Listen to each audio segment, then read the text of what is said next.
रसूलुल्लाह सल्लल्लाहु अलैहि वसल्लम ने फरमाया, तीन लोग ऐसे हैं, तीन लोग ऐसे जिन्हें कल क़यामत के दिन अर्श का साया नसीब होगा। वो कौन से? फरमाया, पहला वो होगा जिसे क़यामत के दिन अर्श का साया मिलेगा। फरमाया, जो कता ताल्लुकी करेगा, उसके साथ जो ताल्लुक जोड़े, फरमाया वो रब के अर्श के साए के नीचे होगा। क़यामत वाले दिन साया कोई नहीं होना, ज़मीन तांबे दी होगी। पंजाबी समझ आती कि उर्दू? हाँ जी, ठीक हो गए। क़यामत वाले दिन ज़मीन है तांबे दी होगी, सूरज सवाने से तो होगा। हुण गर्मी होंदी ना, बाहर नहीं निकलिया जाता।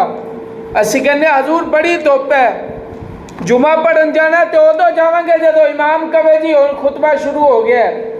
असा तो उदों जाना है ना, फिर कहना जी इमाम मस्जिद का कसूर है, सानू तो मौलवी दसदे कुछ नहीं हैं, फिर साडे तंज हुंदे ने। हालांकि साडा हक बनता आके कुछ मसले पूछिए।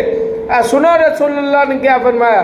फरमाया, तीन बंदे ऐसे ने जिन्होंने क़यामत वाले दिन रब दे अर्श दा साया मिलेगा। केड़ा?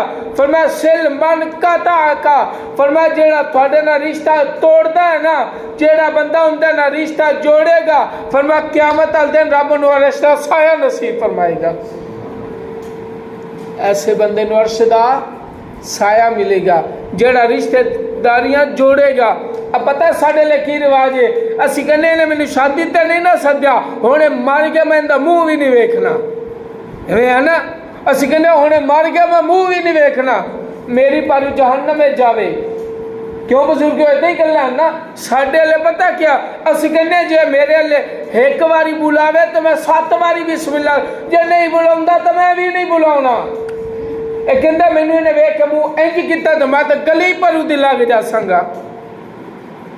हजूर साढ़े लिए रिवाज बन गए ने, असा अपना निज़ाम बना लिया। अस कहना नहीं नहीं नहीं, ए बंदे ने इंज किया तो मैं उन्हें इनके नाल चंगा सलूक करा, हो किवें सकदा है? मैं चौधरी नहीं, मैं इनके को लैके खाना, मैं आधा घरों खाना।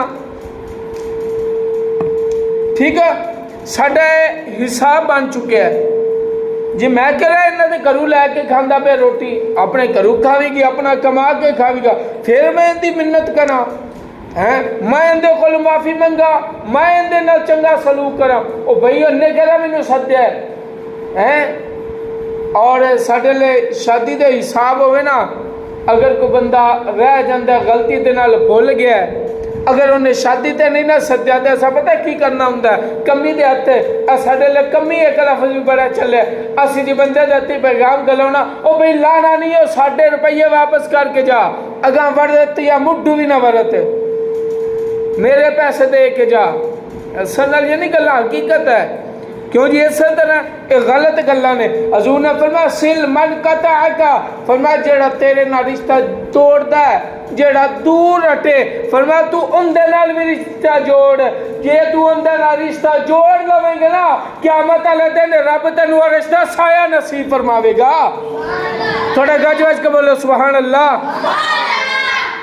अर्श दा साया नसीब फरमावेगा, रसूलुल्लाह सल्लल्लाहु अलैहि वसल्लम ने फरमाया। और दूसरी गल सुनो, फरमाया ऐसी औरत जिसका शोहर फौत हो जावे, ऐसी औरत जिंदा शोहर फौत हो जावे, बच्चे यतीम होवन, उनके कोल छोटे छोटे बच्चे होवन, फरमाया ओ औरत अपने यतीम बच्चों की खातर दूसरा निकाह ना करे, शादी ना करे, कहे कि मैं अपने बच्चों की परवरिश करांगी, मैं इन्हों पालांगी। और वो औरत जी अपने बच्चों की खातर दूसरा निकाह ना करे, बच्चे यतीम है सी, उन्होंने पालदी वड्डे हो जाते हैं या फौत हो जान, जी भी सूरत है, औरत अपने बच्चों की खातर निकाह ना करे, सिला की मिलेगा? सुनो, रसूलुल्लाह ने फरमाया ऐसी औरत को भी रब अर्श दा साया नसीब फरमावेगा। ऐसी औरत को की मिलेगा? अर्श दा साया मिलेगा। और तीसरा बंदा रसूलुल्लाह सल्लल्लाहु अलैहि वसल्लम ने फरमाया, तीसरा वो शख्स है क़यामत वाले दिन जिन्हों अर्श दा साया मिलेगा। केड़ा? फरमाया, जेड़ा बंदा घर में खाना बनावे, सालन है थोड़ा जा ज्यादा बना देवे, है सालन है तो ज्यादा बनावे, जेड़ा यतीम वेखे मस्कीन वेखे ओनू लियावे, घर बिठा के इज्जत दे नाल खाना खिलावे, उन्हां दी बेइज्जती ना करे, इज्जत दे नाल बैठ के खाना खिलावे ना, फरमाया क़यामत वाले दिन रब उस बंदे नूं भी अरश दा